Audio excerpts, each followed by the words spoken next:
check it out. Greenbird has stone and bone. Who'd have ever thought? Hey guys, Greenbird here. I hope everyone is doing awesome. It's been a couple minutes since I posted, hasn't it? You know, life's been busy, that happens. But I thought it was time. I'll get back on the horse. There'll be more videos going. They're not all going to be flint knapping videos, but they'll be a little bit more consistent like before.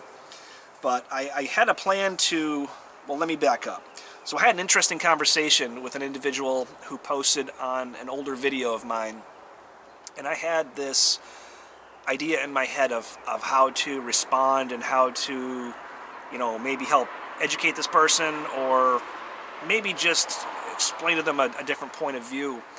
But I don't know, somehow, from the powers that be, out of pure coincidence, or maybe not coincidence, maybe there's something else to it that I'm not aware of, the master Jack Crafty himself made a video that just 100% encompasses everything that I wanted to say, and he did it so well that I just feel like there's no need for me to make that video.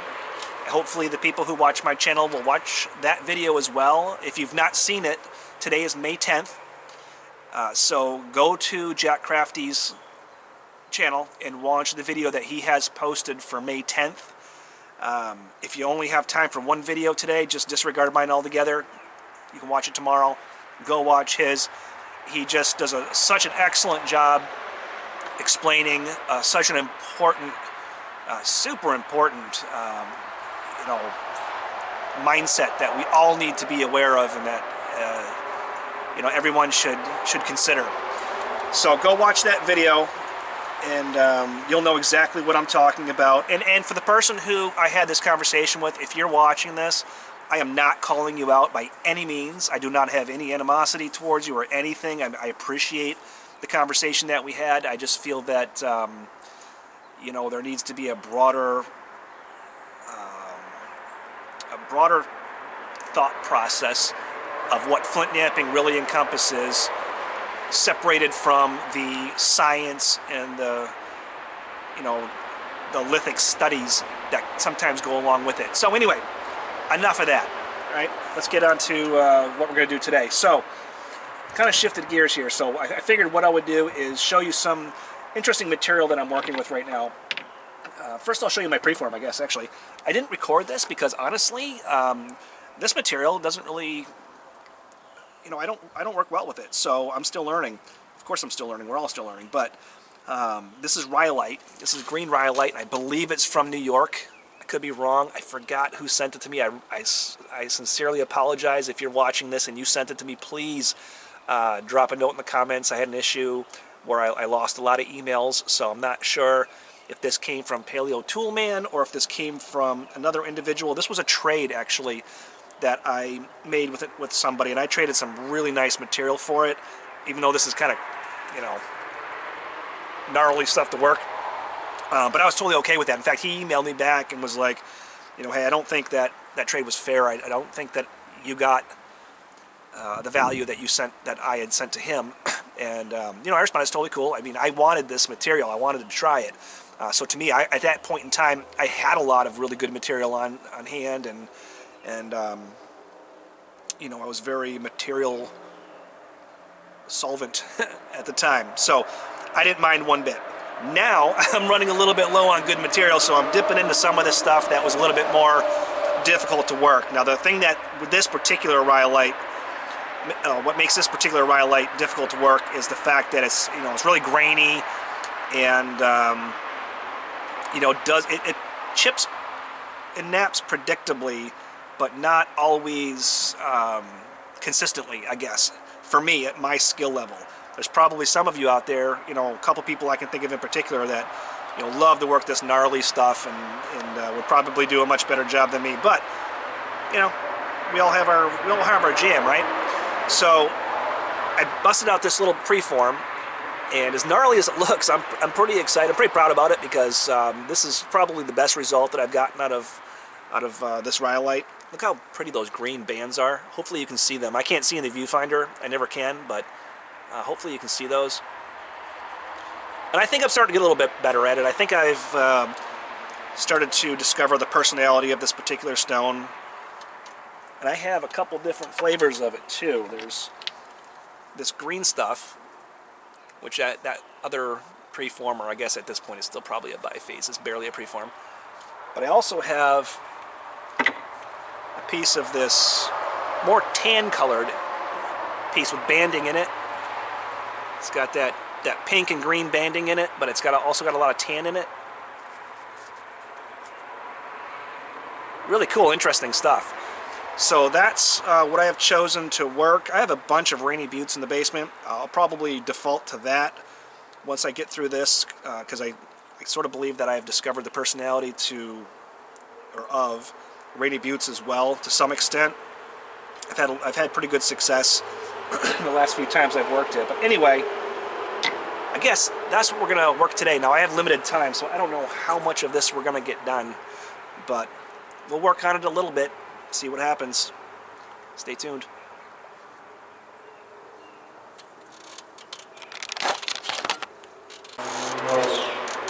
Alright, so we're back. I'm assuming that you went and watched Jack Crafty's video from May the 10th. Hope you paid attention to the last part, especially. So up to this point, this we're going to call it a preform, has been just percussion, direct percussion. So now we're going to introduce some indirect.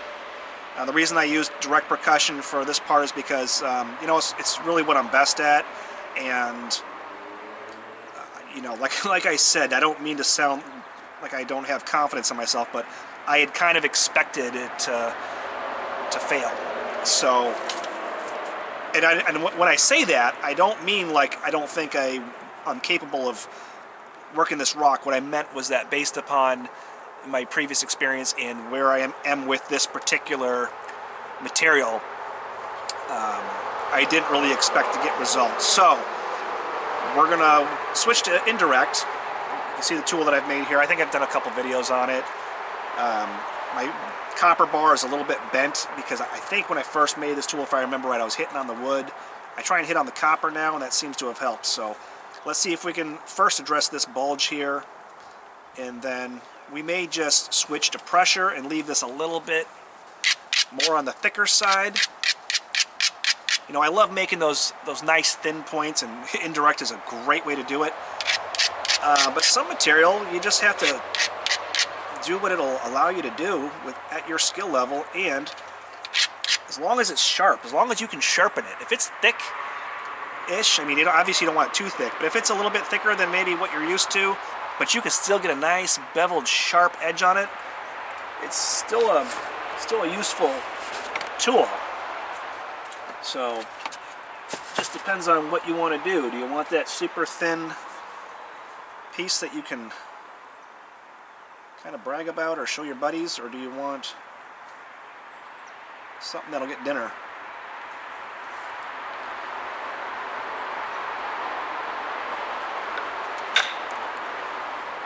Okay, yeah, so I got a step there. If I did get a flake, maybe we'll get it from the other side, or maybe I'll pop it off with pressure. I think, you know what? I know exactly what I did. I didn't have follow through there. I popped it. I should have warmed up on something else before I went to this, but, you know, here we are, so.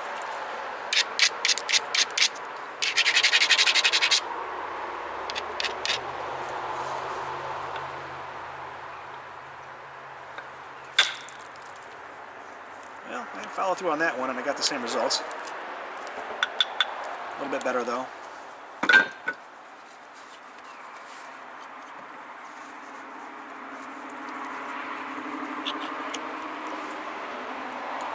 Do it this way.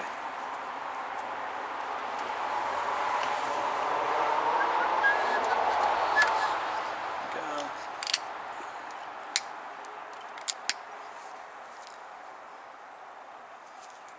Yeah, that'll come off later, I bet. Certainly not right now, though.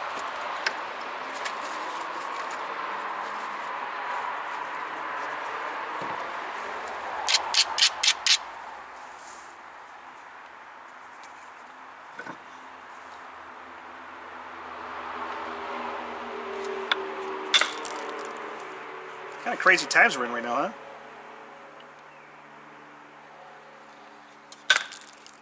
There we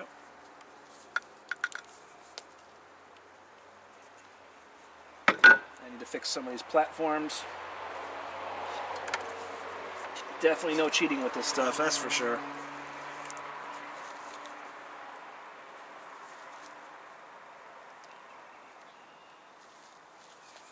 fact, I see a couple of opportunities here.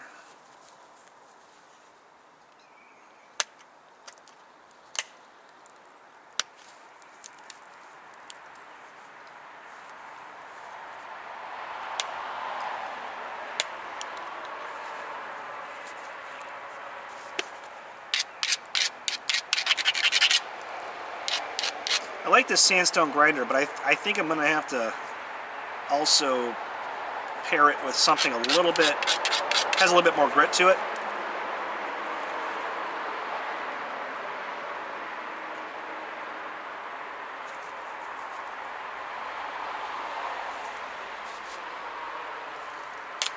There we go.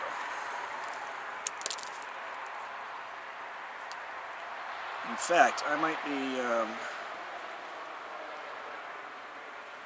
well, let's see here. I got this one problem side here. I don't know if I'm going to be able to fix that or not. Let's try and blast it off to the other side. Have a decent platform there.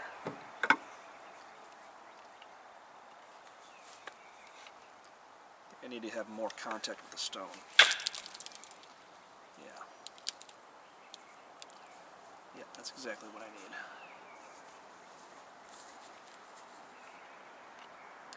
Might be time to switch down to a smaller, tool end as well.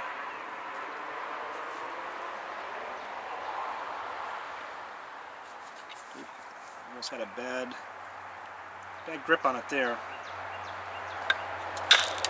There we go. Another nasty step, but I got a flake. We'll deal with it later.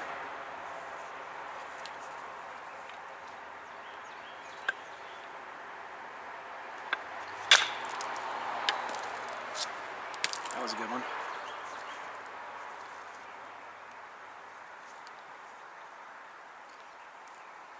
So I can see I kind of have to turn this edge. I don't have a, quite steep enough of a platform on that one side.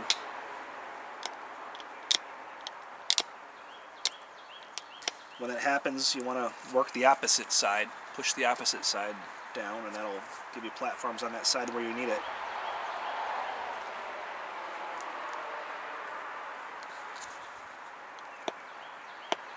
This side here as well. Yep. I'm trying to do more pressure off my leg because I've noticed that it's really good for sharpening. It's not something I do a lot, so yeah, actually I'm going to leave that alone because that's going to have to come from the other side.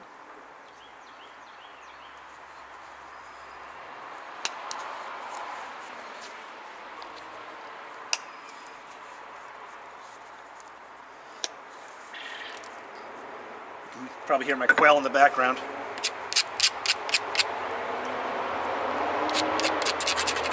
Alright, so this flake I'm going to take is sort of in the middle between the base and the tip, a little bit further towards the tip. So this is where you might run into some end shock issues. Let's just see. We didn't, that was good. Tempted to take that, but let's just fix it. Let's make it nice and proper. Well, this isn't obsidian. You can't cheat.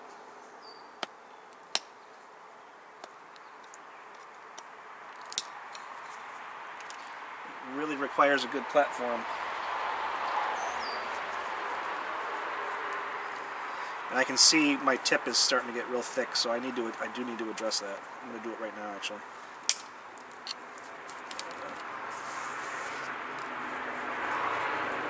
Sorry about all the noise. beautiful day today. It's in the 60s. Everyone's out. All the motorcycles are going.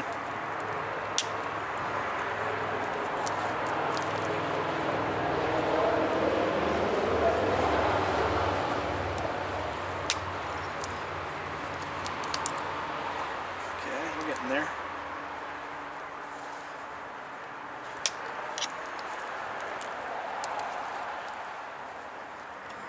I don't think I'm going to have enough time to really finish this.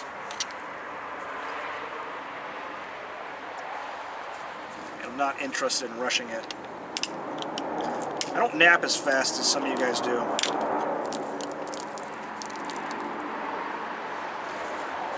Faster than I used to, but you know.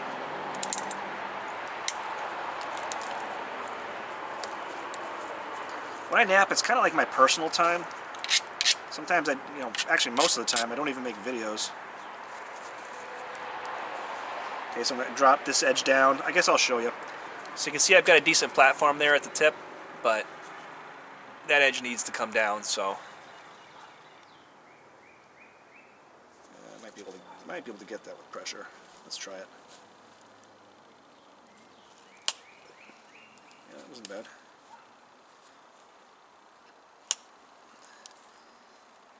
You know, I'm really into practicing my indirect, but I don't know. Sometimes I get to the point where maybe it's just time to finish with pressure.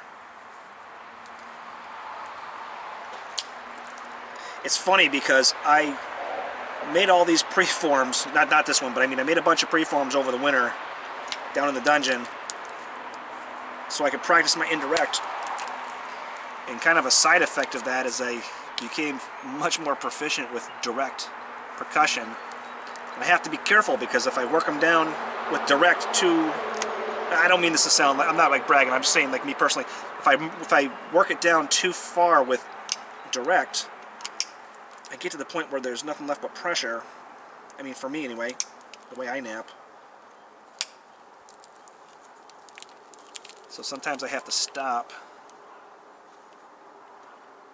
I still got that dip though. I don't like that at all. This is not going to be a beautiful point. I'm just going to tell you that right now.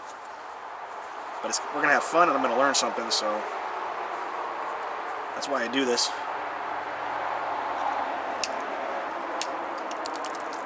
But there'll be more videos coming up where I use some better material and we make some good stuff.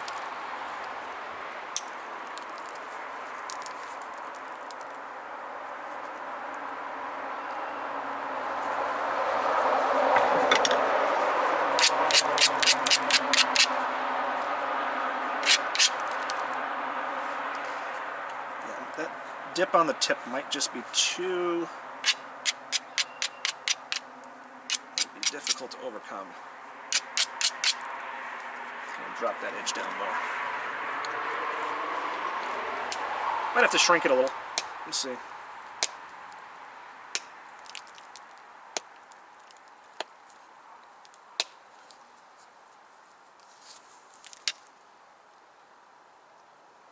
I think I need to tool down. I think that there's no way around that. I prefer this larger copper insert, but I think it's time to tool down.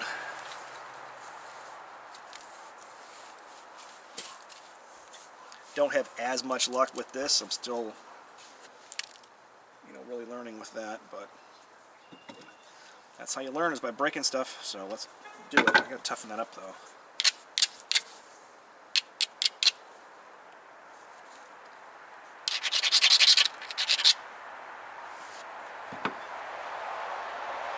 Can't really overgrind this stuff. Oh yeah, that helped tremendously.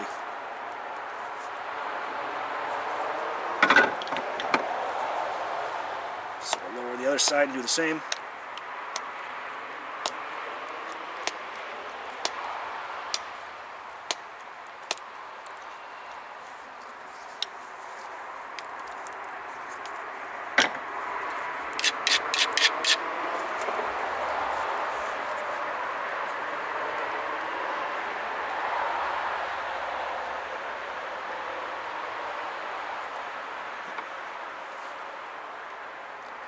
it's been a while. All my bad habits are creeping in. Oh yeah, that helped a lot. All right. So you can see that tip is coming along nicely, but I still have, you know, a bulge in here. So that's what I'm going to address now. Where you see that dip, you can see I don't really have a low enough platform to do any thinning. I mean, I could, you know, I could just shape it and fix it, but you know, I want to get that Bulge out of there. So I have to bring the platform lower to the side that I want to take the flake off of. So I got to bring this edge down. And the way you do that, ironically, is by flipping it upside down, pushing off flakes.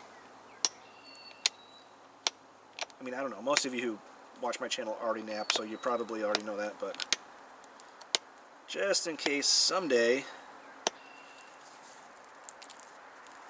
you know, somebody wants to know what I've done after I've crossed that rainbow bridge.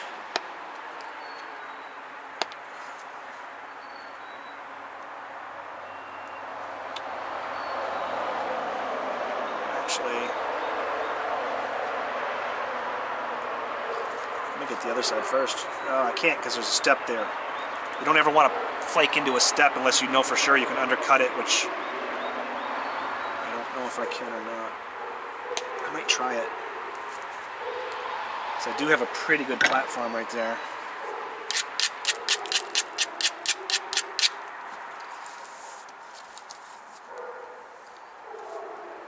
I'm going to have to hit it with a purpose, that's for sure. Let me just show you. So you have a step right there. This one, let's see, where is it?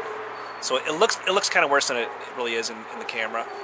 But I'm going to try and just, if I can undercut even most of it, I'll end up with enough where I can probably pressure flake the rest of those remaining parts of that step. But ooh, I don't know. I'm having second thoughts.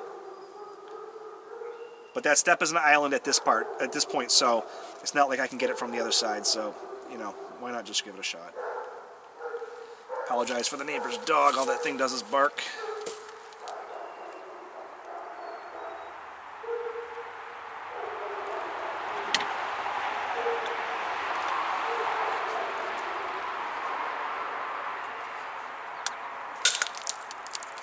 And there we did. We got a lot of that step out.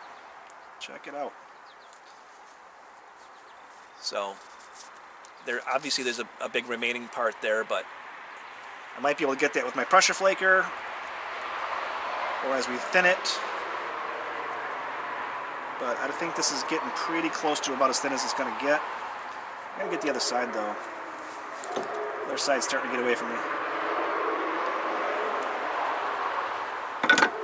But let's focus on the shape a little bit as well. Let's look at this right around this. Yeah, okay.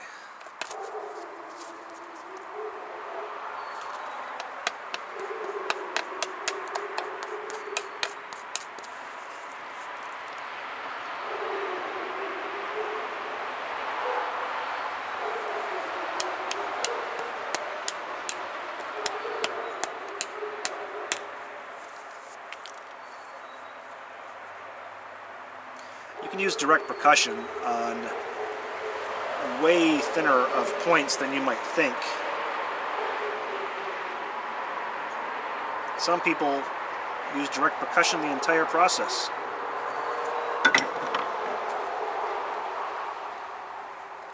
And make some amazing points.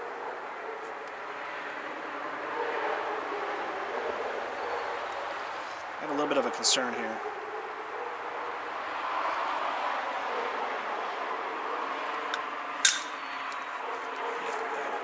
Saw that coming.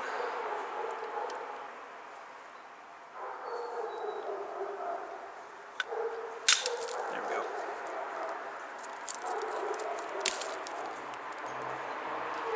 starting to attack that bulge. That was a good flake.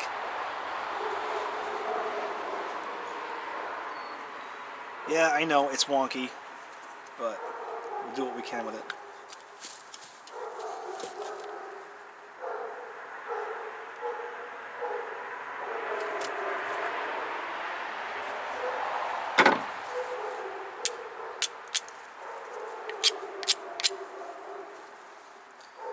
shape of it is definitely going to change. You can see that right now. It's not going to stay this shape. Okay.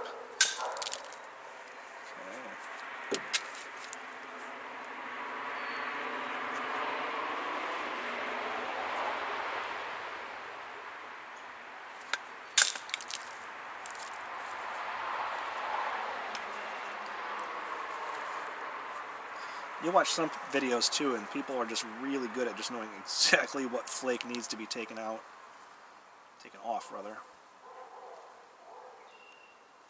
Alright,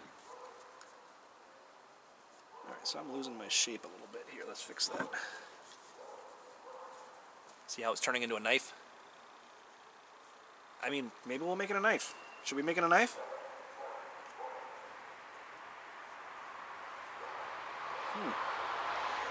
I don't know. Rhyolite is a good candidate for a knife. It's a nice, It's a nice, hard, sharp material. Maybe I'll just let that do what it wants. Let's do that. Let's make this a knife.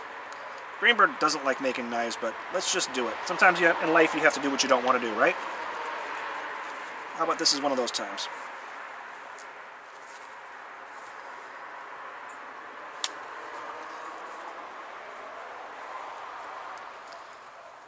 Tell you what, maybe I'll even actually finish a project. I'll haft it. I don't think I've done a video on hafting a knife handle. I don't think so.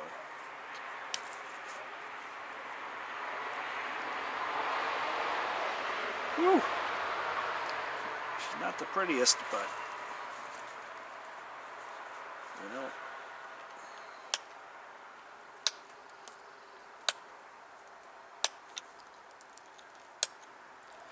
It's a beautiful stone.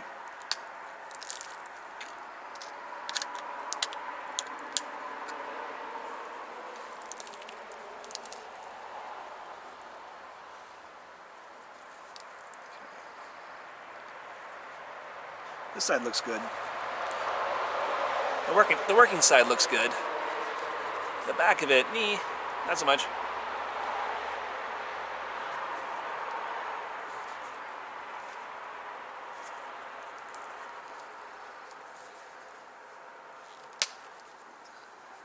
Trying to clean up the base just a little bit, especially if we're going to make this a knife.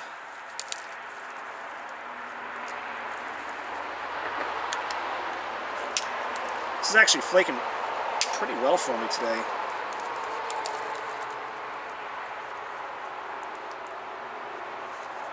We might be close to done.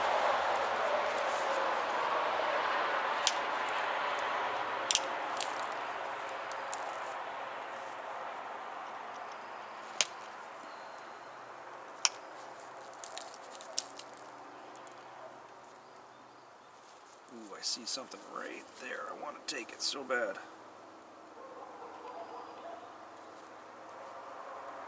But it's not time yet.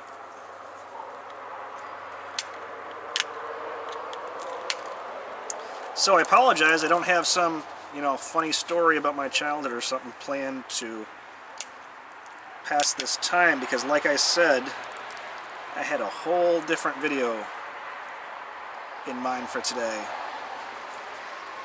Whole new video.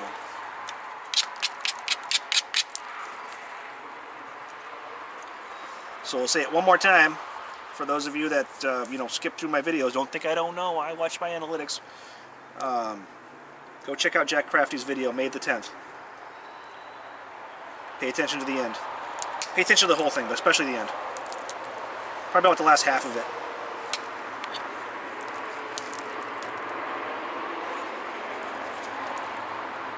And by the way, I don't care that you skip through most of the boring stuff. I understand that. I do the same. Not with Flintknapping, but with other stuff. I'm just happy that you stopped by and said hi. Okay, let's drop this one down too. I think we're going to fix both of these platforms. We have a little bit more indirect left to do.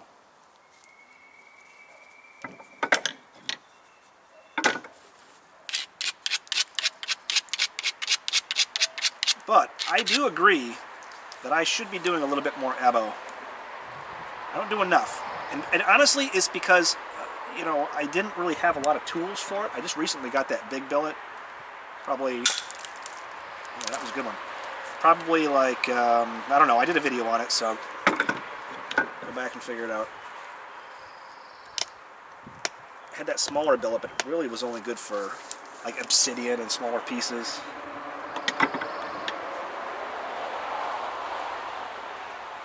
If any of you out there who feel like I am missing out on abo style napping, or am somehow not properly representing flint napping, feel free to send me some moose billet. I could really use some moose antler.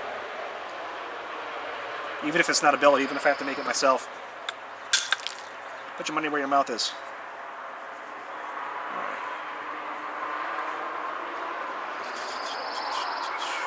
Yikes.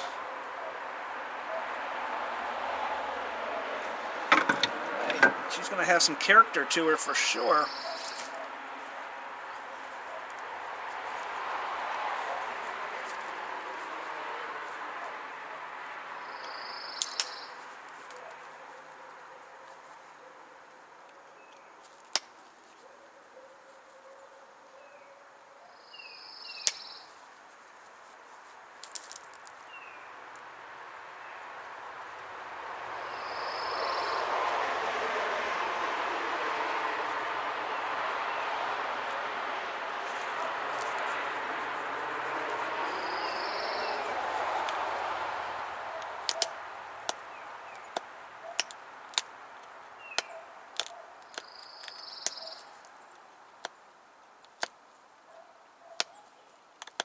One of these years, I'm going to get myself a moose.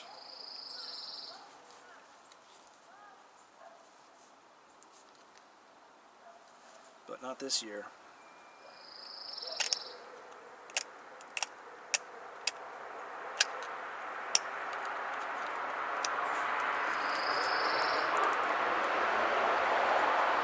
Alright, I'm kind of working into a stack, so I don't know what's going to happen here, but it's got to be done.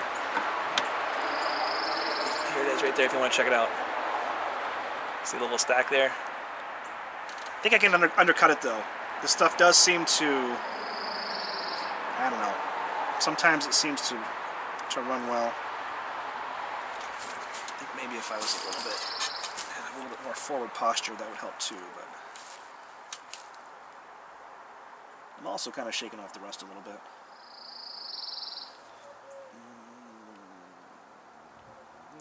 That's not even a platform. I'm going to take the same spot, but I'm going to fix the platform.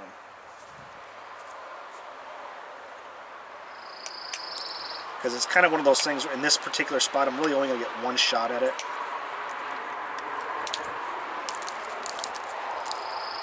There we go, that's much better. And I know I'm doing a lot of talking, and I'm not really showing platforms and this, that, and the other thing, but, you know, listen, this isn't really a flint napping instructional channel. I just happened to really dive down the rabbit hole of flint napping, and it kind of took over my channel. But we're going to get back to the roots here this summer, for sure.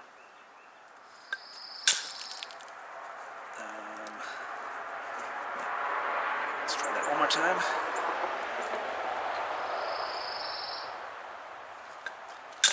There we go, much better.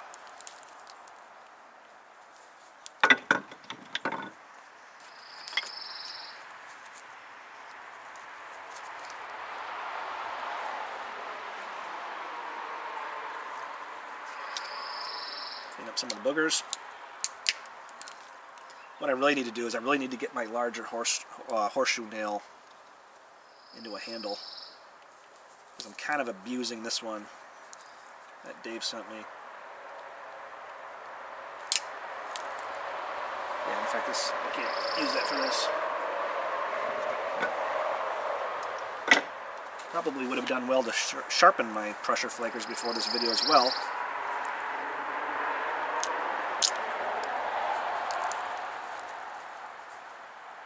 I think what I'll do is I'm going to get this as close as I can right now, and then I'm going to have to shut the camera off and sharpen all my tools and probably make a part 2 to this.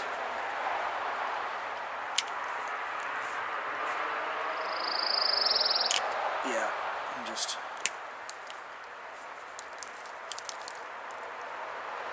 okay, so let's do some shaping.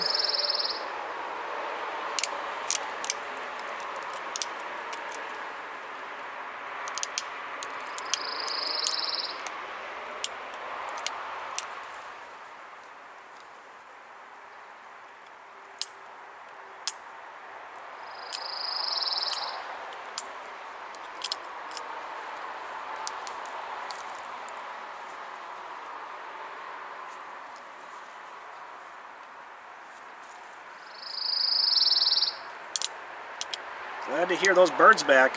I don't know if you can hear them in the background, but I can.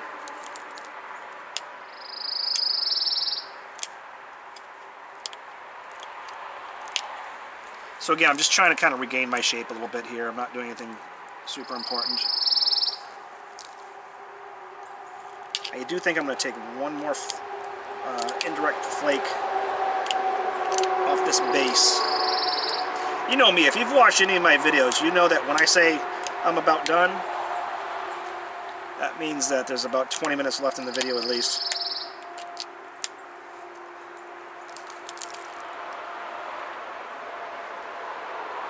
Let's see if we can take them. Maybe just one more. See how that base is a little bit thicker down here?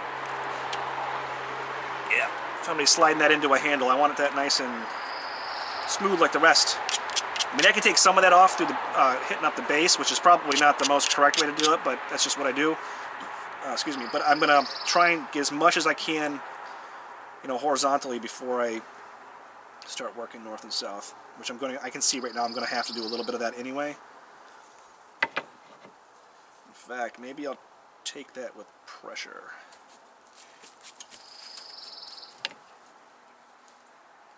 Use the sharper of my two tools.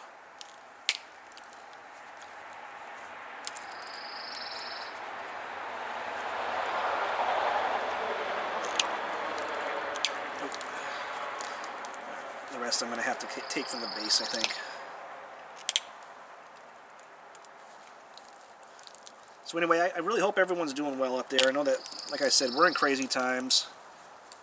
And they're going to get a little crazier. Things are going to get real goofy. But do what you can now, you know? I mean, just do a little extra shopping here and there. There's lots of people panicking. That doesn't do any good at all. Yeah, gas prices suck right now. But what are you going to do? You got to get to work, right?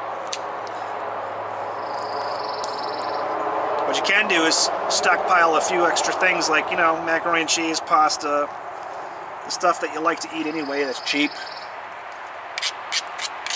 I mean, I read about these things where people are going out and spending like thousands of dollars on, you know, freeze-dried food and all this stuff. That's just silly because you can't pay your bills in the meantime. What if the zombies never strike? The bill collectors are still going to want their money, right? Even if they do strike, they're going to want their money.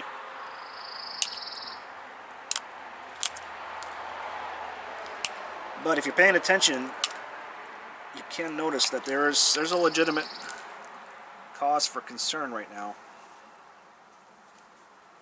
Concern being the key phrase there.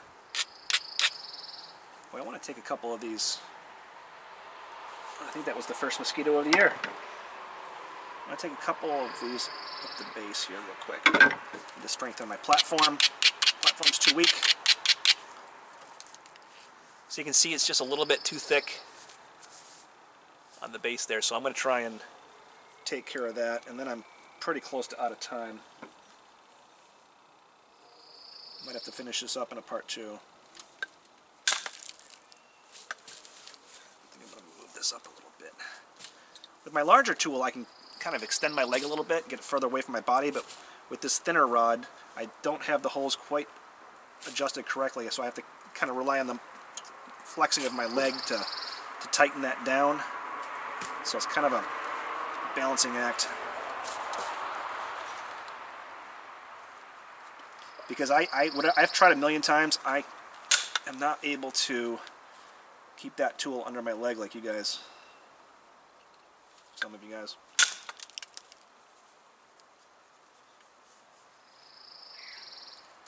Now Richard keeps his above the leg too.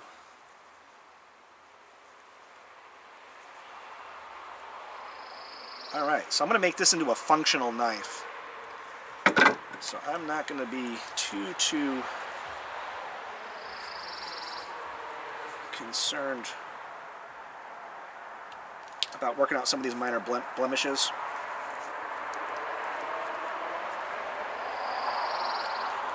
This thing's going to get sharpened down so many times.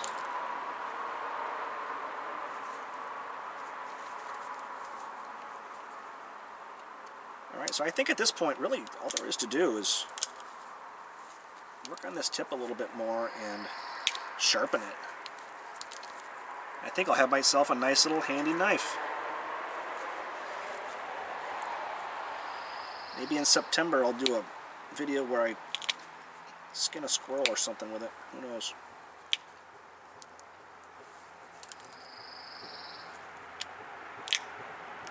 I really like this. One interesting fact is that Rhyolite is one of the... Foolishness right there, foolishness.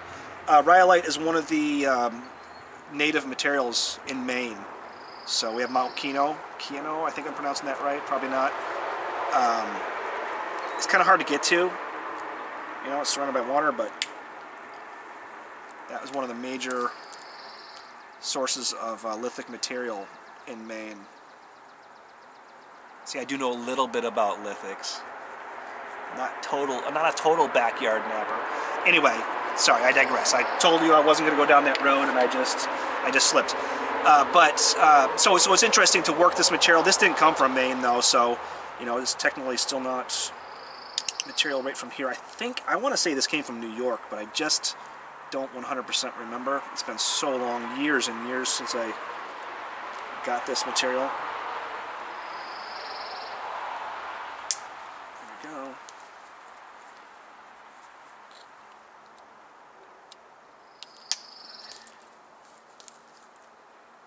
Alright, so we're a little bit wobbly, but I'm going to leave it the way it is right now. I'm going to come back and sharpen it when I've got a little bit more time. I don't want to rush this. I'm breaking it. Ooh, the skeeters are coming out. It's the only part about when it gets warm enough to get out of the dungeon is their skeeters are everywhere. And I'm one of those silly people that doesn't like bug spray. Alright.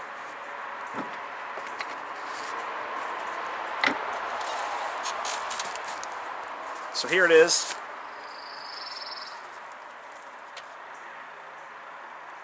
I can see right now I need to get a better picture of this. Yeah, see, not super thin, but, you know, not super thick either.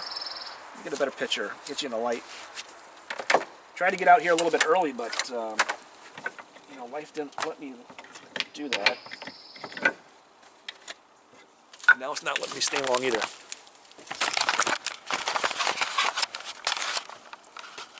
So here's one side of it. Get you out of the sunlight here so you can see better. There we go. So there's the one side. You can see there's, you know, it's it's crude. But for this material, I am happy. I'm not going to lie. I'm not going to play it off like, oh, you know, I can do so much better. I can't. This is acceptable for this particular material. It looks like it has a bevel to it because the sun's hitting that side, but it doesn't. It's got a pretty good center line. Still a little bit thick and chunky, but when I sharpen this, I'll probably take off some of the thicker spots as well while I'm doing it. I just don't have the time to do it right now. See if I can get a better picture. Get it out of the light. There we go. So it's got a bit of a wobble right there. If I can take that little thick spot out, that'll help. That's the working side, right? Here's the back side, which is also going to be a working side. I might even put some serrations in the back just for fun. And here's that island, that step island that,